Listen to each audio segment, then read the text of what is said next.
জামশেদপুরের বেঙ্গল ক্লাবে পৌষ মেলার আয়োজন করা হয়। ঝুমুর গান পরিবেশন করে সঙ্গীত শিল্পী চন্দন চন্দ এবং অমৃতা মল্লিক। সন্ধ্যায় ছিল অভিজিৎ আচার্য ও গোপা আচার্যের লোকসঙ্গীত। এছাড়া ক্লাব প্রাঙ্গণ জুড়ে ছিল বাঙালি খাবার সহ রকমারি পিঠা, কচুরি, গহনা সহ কারুপণ্যের স্টল। মেলা উপলক্ষে প্রতিবার এই বেঙ্গল ক্লাবে আয়োজন করে এই পৌষ মেলা। এখানে বিভিন্ন রকমের স্টল লেগেছে, এখানে পিঠে, পায়েস, পুলি বিক্রি হচ্ছে। বিকাশ শিক্ষা আমি দেখে নিচ্ছি, আপনাদের অনেকের পরিচিত, খুব ভালো স্টল লেগেছে, বিভিন্ন ব্যাগ, সোয়েটার, আয়ুর্বেদিক ওষুধ, সব রকম পুলি পিঠে, গ্রাম্য পিঠে যেটা গোকুল পিঠে বলে, সব রকমের স্টল লেগেছে। কলকাতা থেকে সন্ধ্যেবেলা গোপা আচার্য এবং অভিজিৎ আচার্য এসছে প্রোগ্রাম করতে।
আমি সৌম্য সেন, সাধারণ সম্পাদক বেঙ্গল ক্লাব।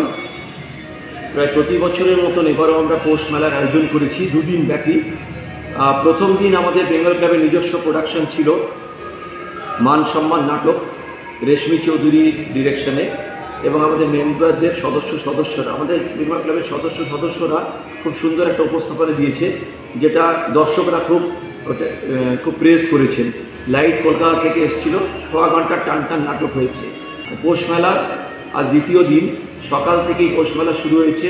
শ্রী চন্দন চন্দের গান, বিকাশ শিটের মাউতার গান, এবং বিকেলে কলকাতার লোকগান শিল্পী, বিশিষ্ট লোকগান শিল্পী শ্রী অভিজিৎ আচার্য এবং ওনার স্ত্রী গোপা আচার্য, তাদের বাংলা ব্যান্ড খ্যাপা ব্যান্ড এখানে একটা লোকসঙ্গীতের সুন্দর অনুষ্ঠান আমাদের উপস্থাপনা করবে। আর সারাদিন ব্যাপী স্টলস, আমাদের প্রায় 15টা স্টল লেগেছে।